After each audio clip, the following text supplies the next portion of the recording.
اس مانوی پہلو کو ایام اعزاء سے اگنور نہیں کرنا چاہیے، سب انہی کے اختیار میں۔ عزیزان محترم، ہماری گفتگو چند دن میں نے آپ کی خدمت میں کوشش ہی کر سکتا ہے، انسان پورا تو نہیں کر سکتا۔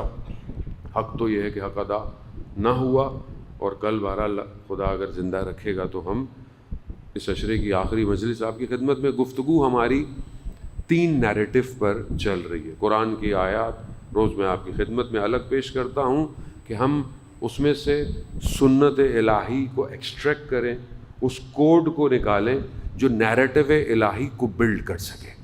3 نیریٹو ہیں، یہ ذہن میں رکھیے گا جو ہماری گفتگو ہے۔ ایک نیریٹو حقائق پر، زمین پر جو ہونے والے حوادث ہیں، واقعات ہیں، اس پر مبنی ہے کہ جو آپ کو نظر آتا ہے۔ ایک نیریٹو سٹینک ہے، شیطان کا نیریٹو ہے، جو ہر واقعے سے ڈرائیو کرتا ہے، وہم کی طرف لے کے جاتا ہے، دنیا کو اوہام پر مبتلا کرتا ہے، خوف اور ترس اس کے وجود میں پیدا کرتا ہے۔ ہدف اس کا خدا کے پیغام سے، خدا کے مقصد سے دور کرنا ہے۔ تیسرا جو نیریٹو ہے، جو سب سے حقیقی نیریٹو ہے ہر واقعے کا، وہ الہی نیریٹو ہے کہ خدا اس واقعے سے کیا بتانا چاہ رہا ہے۔ یہ میں نے قدم بقدم آپ کی خدمت میں عرض کیا۔ اس نیریٹو تک پہنچنے کے لیے اس عالم سے متصل ہونا پڑتا ہے، عالم مادہ، عالم خیال، اور پھر عالم عقل کی طرف انسان رجوع کرتا ہے۔ خدا قرآن اور اوپر سے جو کچھ اتارتا ہے ایک معین مقدار سے اتارتا ہے۔ یہ سب میں نے آپ کی خدمت میں گفتگو کی۔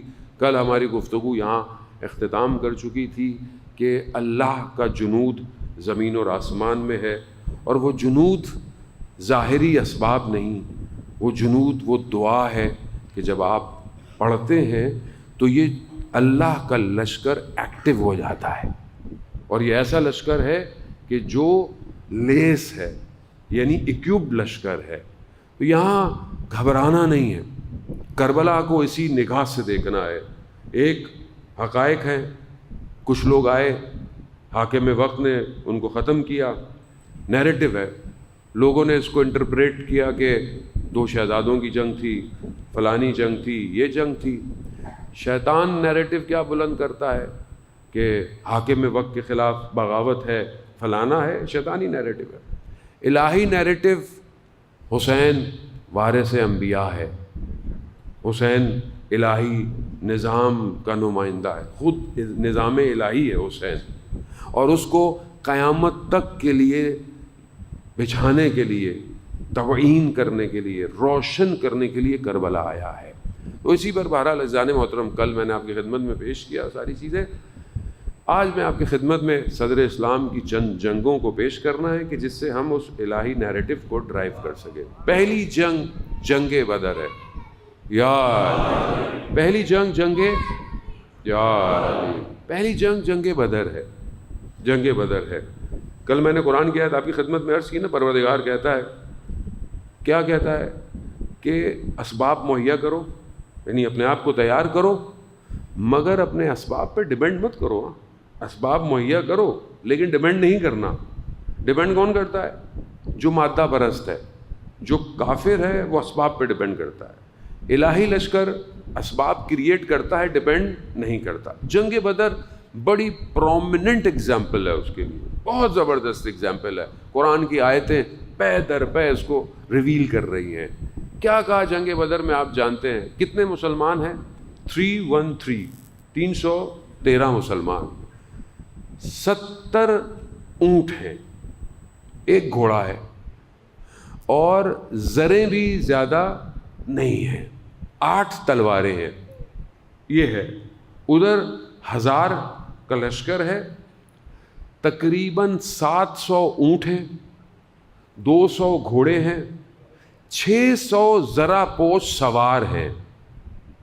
ظاہری اسباب کتنے ہیں؟ ادھر کیا ہے؟ ایک تو نئے مسلمان ہیں، نئے مسلمان ہیں نا۔ ابھی آپ کوئی چیز نئی کوئی چیز لے کر آئیں تو بندہ نئی کمپنی، کوئی معذرت کے ساتھ ذہن کو قریب کرنے کے لیے، ورنہ برا مت مانیے گا، کوئی نئی پروڈکٹ لانچ ہو تو لیتے ہوئے ڈرتے ہیں، تھوڑا 4-5 کو لینے دیں, تھوڑا ریویو آنے دیں, پتہ نہیں کہیں فیل ہو جائے. الیکٹرک لے تو لیے, پتہ نہیں کہیں بند نہ ہو جائے. وہ یہ ہے نا انسان, لیکن آہستہ آہستہ انسان کرتا ہے. اب یہاں نیا اسلام آیا ہے, نیا مسلمان ہے, رسول کے کہنے پر آیا ہوا ہے اور بہرحال ایمان لے کر آیا ہے. اب رات آپ کو پتہ ہے کیسی گزری. پیغمبر نے خدا کی بارگاہ میں آنکھوں میں سے آنسو گر رہے ہیں اور مومنین استراحت فرما رہے ہیں, مگر اللہ کا نبی خدا سے مکالمہ کر رہا ہے, پروردگار یہ نئے نئے ایمان لائے ہیں, اگر ان کے ساتھ, تو کہتے ہیں آواز آئی, محمد ہم نے کب آپ کو اکیلا چھوڑا ہے, کب آپ کو اکیلا چھوڑا.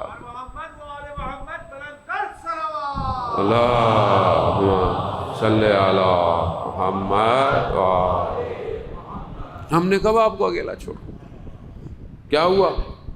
تو باقاعدہ قرآن کی ذہن محترم, میں بہرحال اشارہ کرتا ہوا چلوں گا قرآن کی آیات کو جو جنگ بدر کی ہیں, میں سب آپ کی خدمت میں نہیں پڑھ دوں گا. پروردگار سورہ آل عمران کی آیت نمبر 124 میں کیا کہتا ہے؟ پروردگار کہہ رہا ہے أَلَنْ يَكْفِيَكُمْ أَنْ يُمَدِّكُمْ رَبُّكُمْ بِثَلَاثَةِ أَلَفٍ مِنَ الْمَلَائِكَةِ مُنزَلِينَ. کیا تمہارے لیے یہ بس نہیں ہے, کافی نہیں ہے کہ تمہارا پروردگار تمہاری لیے, تمہاری مدد کے لیے آسمان سے 3000 ملائکہ کو اتار رہا ہے. قرآن ہے, آج قرآن ہے, قرآن کہہ رہا ہے تمہارے لیے کافی نہیں ہے, وہ کافی ہے, بھیج رہے ہیں. وہ اذان محترم, پھر اس کے بعد سامنے آپ کے سامنے جنگ بدر میں کون سا وہ اے آئی کا پرومپٹ تھا جس کی وجہ سے جنگ بدر جیت گئے. پرومپٹ چاہیے نا, آج دنیا پرومپٹ میں آپ دیکھیں نا, وہ کرسر کمپنی, وہ ایک پاکستانی لڑکا بھی ہے اور ایک انڈین بھی لڑکا, جنہوں نے MIT کے اسٹوڈنٹس ہیں, آپ سب جانتے ہیں ماشاءاللہ. چھوٹی سی کمپنی کرسر کام کیا کرتی تھی کہ if you don't know the prompt just tell that application, آپ اس ایپلیکیشن کو بتا دیں مجھے یہ پرومپٹ چاہیے, پرومپٹ بھی بنا کے دے رہا ہے وہ آپ کو. کتنے کی اس کی کمپنی آپ کو پتہ ہے؟ $60 بلین کی کمپنی ایلن مسک نے خرید لی, پرومپٹ بھی بنا کے دے رہا ہے. تو اب جو کائنات کا پرومپٹ دے رہا ہو, کائنات کا پرومپٹ بھی آپ کو نہیں بنانا, آپ کنیکٹ ہو جاؤ, پرومپٹ آپ کو مل جائے گا. خدا آپ کو دے رہا ہے پرومپٹ. جنگ بدر کا پرومپٹ کیا تھا؟ دعا, گریا, توسل کرنا, خدا کی بارگاہ میں نالے کرنا. خدا نے کیا کیا؟ 313 کو کامیابی دے دی.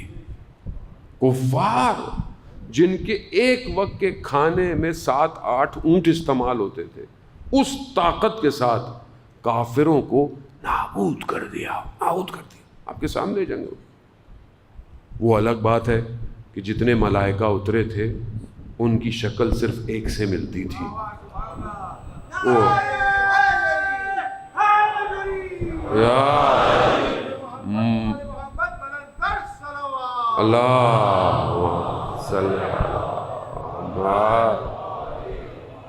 وہ الگ بات ہے کہ جب تلوار چلتی تھی تکبیر صرف علی کی بلند ہوتی تھی.